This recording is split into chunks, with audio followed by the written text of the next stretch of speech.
Good evening everyone and welcome to the Great Guild Wars 2 Countdown. There are only 27 or 24 days remaining until the launch of Guild Wars 2. The footage in the background comes from Jasjatik, who played Guild Wars 2. His last upload was about a month ago, so that kind of, I guess, shows how far behind my list is at the moment, where people have asked for permission to use their footage and then it's gone on a list and I've just been slowly going through it. So if you have been one of those people recently that said, oh hey, you can use my footage, I do have a big long list just so that you all know, and then slowly I'll get to you. I think after launch I might continue to use other people's footage just so we kind of get that little bit of a community aspect still going on, and there would hopefully be a variety of stuff happening, and then the stuff I actually film will be for my own content. But that might not happen, but I'm quite liking that idea. But in any case, thank you very much to them, and you can find a link in the description down below. So a couple of bits of news for today. First of all, there is a stress test. When, you ask? Tomorrow. ArenaNet didn't give us much advance for this. They just basically said, yeah, there's going to be a stress test a couple of hours ago, just before I'm filming this, on Twitter and on Facebook they said it.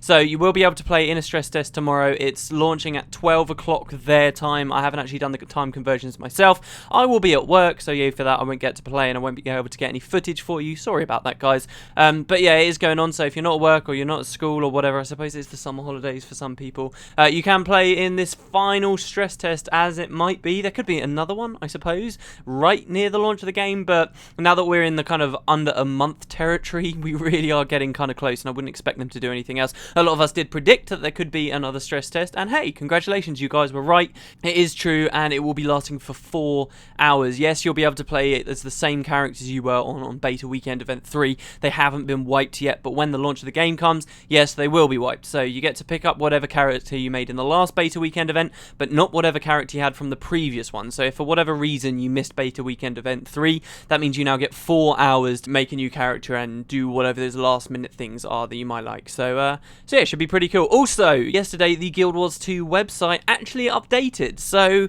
it kind of feels like an end of an era to me. So the Guild Wars 2 website, I remember so clearly when it originally launched and we saw it slowly change, and we saw all these different sections that were available on it, and it was kind of this is our game, but it's a long way from launch, so this is kind of just a website dedicated entirely to information about the game. And now it's changed, and you can clearly see that they've begun to ramp things up, and obviously when the launch of the game comes out, there's going to be different sections and stuff. I assume an area for updates to the game and things like that, and this is just a reflection of that. Times really are moving forward. All the previous content that was on the Guild Wars 2 website originally is still there. You can still navigate to it. It's just not as kind of center screen, if you will. You also find, if you go there is a countdown on the Guild Wars 2 website till the launch as well. Be wary of that right now, though. I hear it's kind of bugged for some people, and ArenaNet tweeted that they were going to fix it, but then I've also heard that it just does it according to your system time. So if you change your system time to the launch of Guild Wars 2 to August 28th, then it will say, oh, Guild Wars 2 is coming today, apparently. But I don't know how they're going to be changing that. They'll probably just change it from system time and then go by, I guess, their own time, I suppose. But that's basically what's going on over there. If you have seen that and it's looked a little bit peculiar, maybe it's because your system time's slightly off. But that has changed. Kind of cool. Check it out if you want. Obviously, it'll be a place we're all going to quite a lot once the launch has actually come out. So have a look if you really want. Also, last countdown episode, I talked a little bit about fishing. Somebody asked me. As soon as I uploaded that video, a lot of you guys pointed me to ArenaNet post, actually, on their forums, I believe it was, or it was on Reddit. It was somewhere. One of the devs posted, though, basically saying, have you noticed that with all the cooking and all the ingredients and stuff that are in the game, there's nothing fish related? There's no salmon there, there's no kippers there, there's nothing around that's to do with fish. That's not a coincidence, the dev said. It's not a coincidence at all.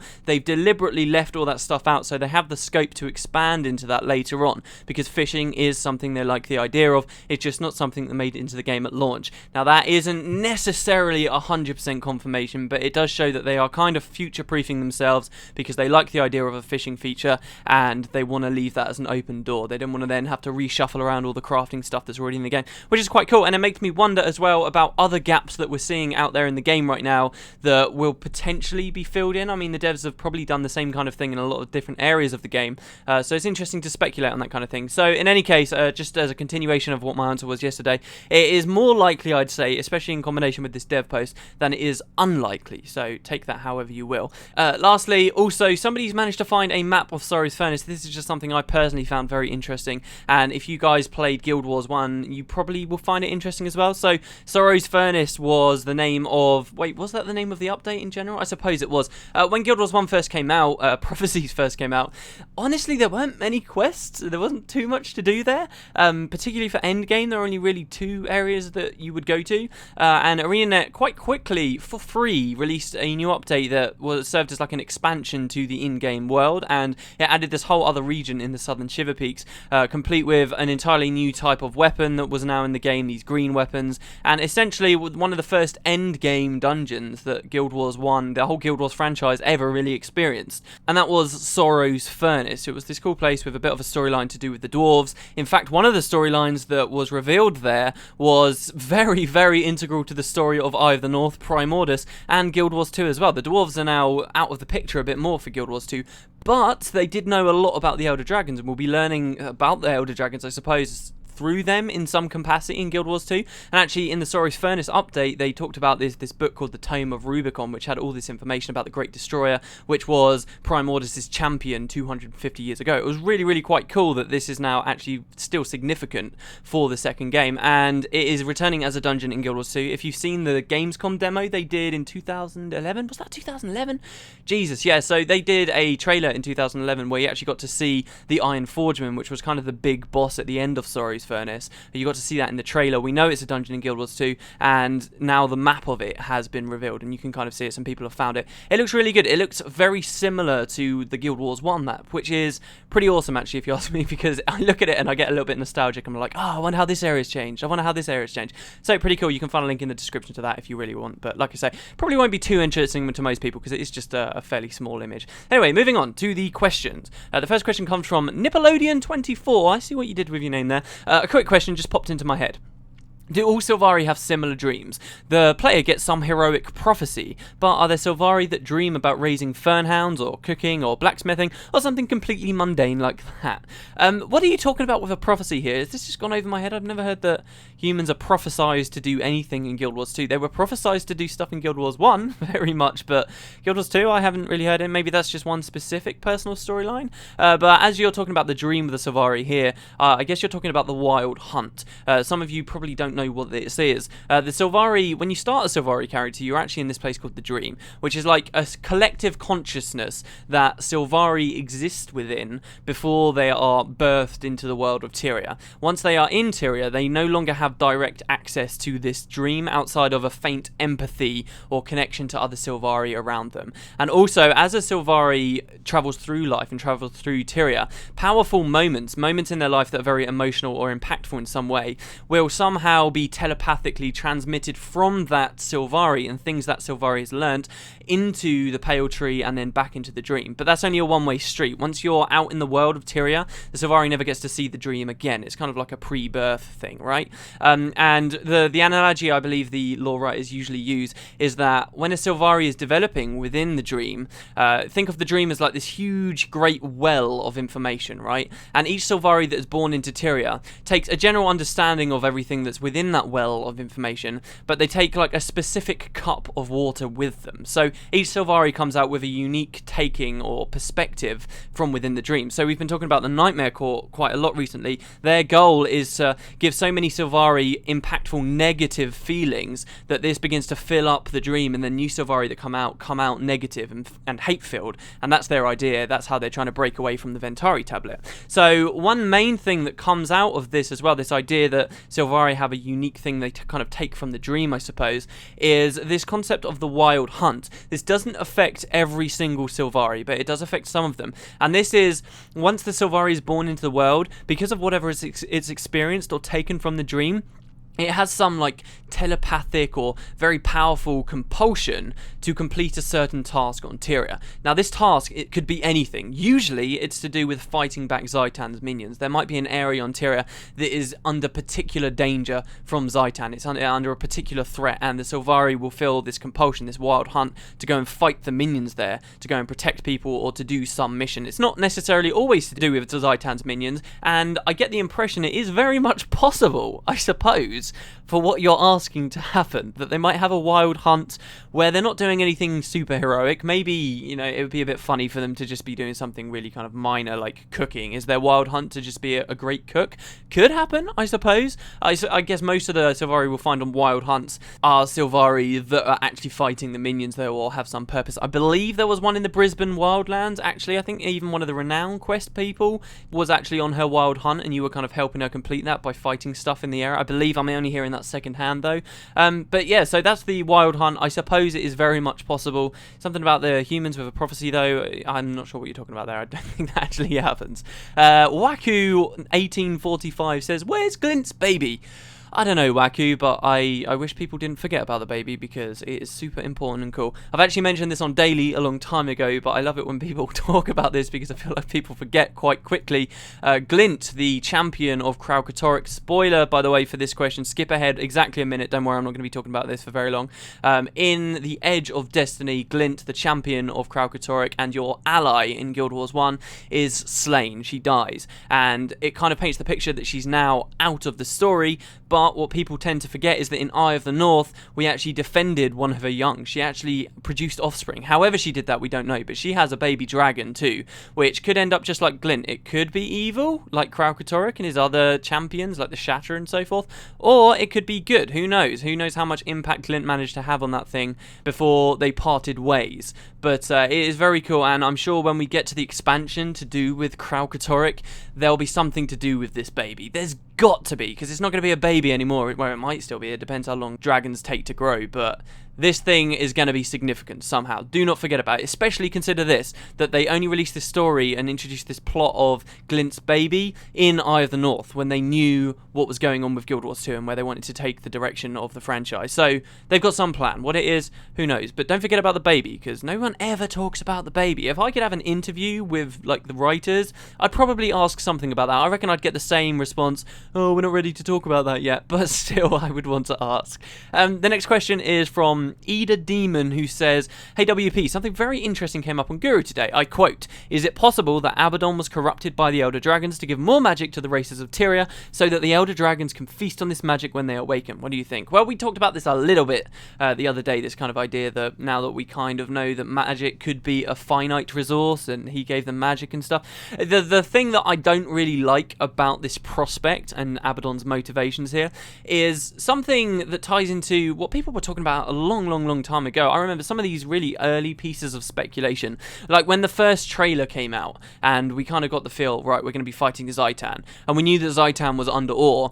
There were a lot of people that turned around with just those couple of pieces of information and what we learned in Guild Wars 1 and said, "Oh, do you know what would be an awesome story?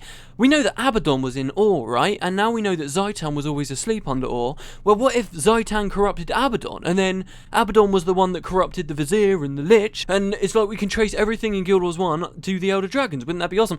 I actually, and a few people expressed this same sentiment, and I agree, I actually don't like that too much. As much as I'd love ArenaNet to not forget all of the story that they established in Guild Wars 1, and as much as I'd like them to return to it and expand on it, I do also like that they are broadening the horizons of the in-game universe. I do like that with Guild Wars 2, they have introduced these new races, they have talked about these new things, that now we've got the Lagos that are about, you know, these crazy butterfly assassin guys, and all this fantastic new lore that has been established that makes the universe feel more real and alive owing to its complexity is all a good thing. All of that being added is good, and I don't think that tying all of it into one long chain like that, so this was corrupted by this, that was corrupted by this, that was corrupted by this, like just constantly adding levels higher and higher, adding more depth instead of more breadth, is necessarily a good thing. Obviously the universe needs to have a lot of depth in the right places, and I would say right now it doesn't have enough depth in the right places. Look at the Seers, one of the most mysterious things out there. Arguably they are only so interesting because they don't have any depth to them right now,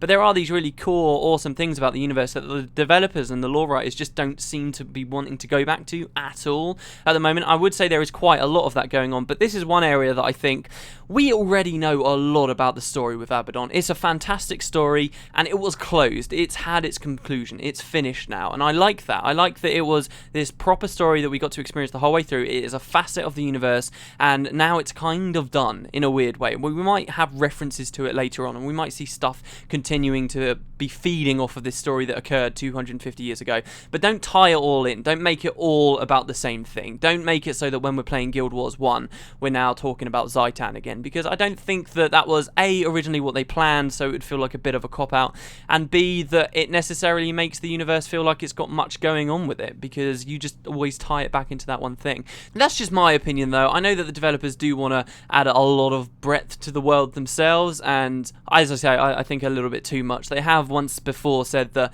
Abaddon will never come back, and I know that's not what you're asking here, but they are kind of talking as if Abaddon is a done deal here. So I'm not expecting this to be the full storyline, and if it was, I think it would only be like a very small thing in the background that people that are really into the lore might be able to appreciate, but to normal players they just won't know or care, to be honest. So that's kind of how I think it will play out, but we'll see what happens. Maybe that is the truth. Maybe it will end up as this massive long chain, and that's the way that they'll decide to write their story. I mean, it's their story, it's not ours. It's just us to decide whether we like it or not, and that's all we can do. In any case, the last question is from Black Triton, who says, I think the amount of experience you get from crafting should get some attention.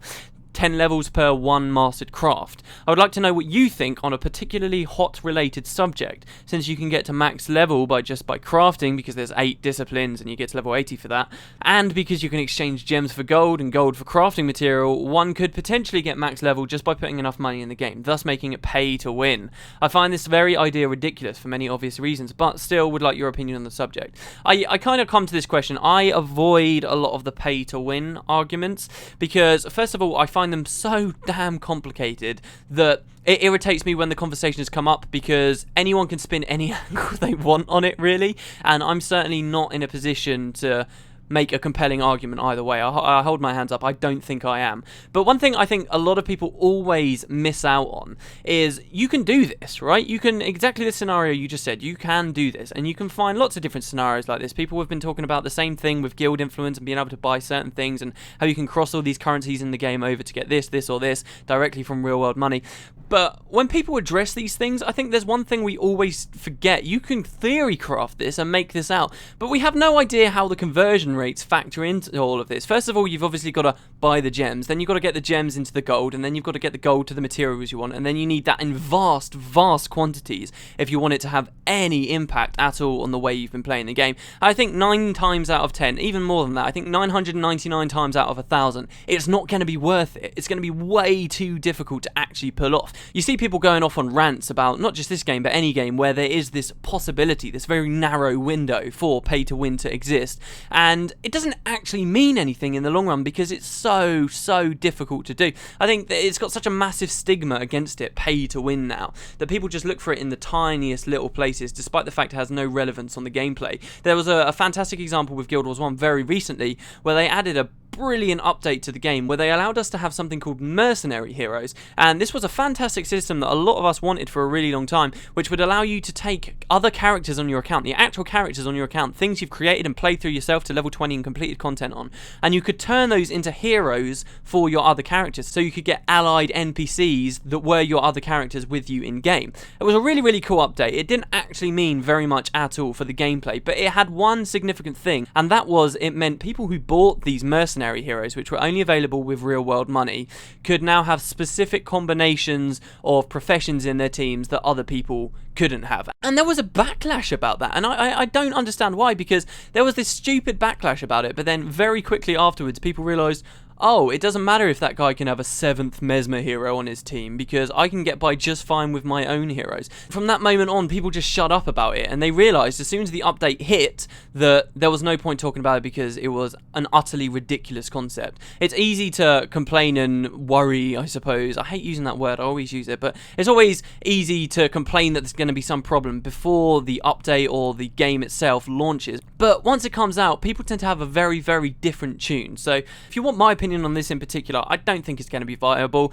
I think if someone really does want to spend like $500 or $1,000 or whatever it costs just to be able to get one guy to level 80 and nothing more just through real world money, let him do it. Let him do it. Who cares? I mean, that's just his PvE experience anyway. He's just going to be wasting a ton of money. It's not going to affect us. It's not like the game is encouraging us to do that method over any other. So what is the point of talking about it? That's my general opinion for most of these things. If we see that there is a problem when we're in it, then maybe I'll address it. But because it's so deeply based in speculation, I think the only people complaining right now are the ones that want to complain about something. First, they decide that there's going to be a scenario where there's going to be pay to win. Then they decide it's bad for the game. Then they find this supposed evidence for it. And it's not the other way around, and it should be the other way around. If the game is evidencing that it's clearly pay to win, then you can complain. If you don't do it that way, you're going to sound like an arsehole and an idiot.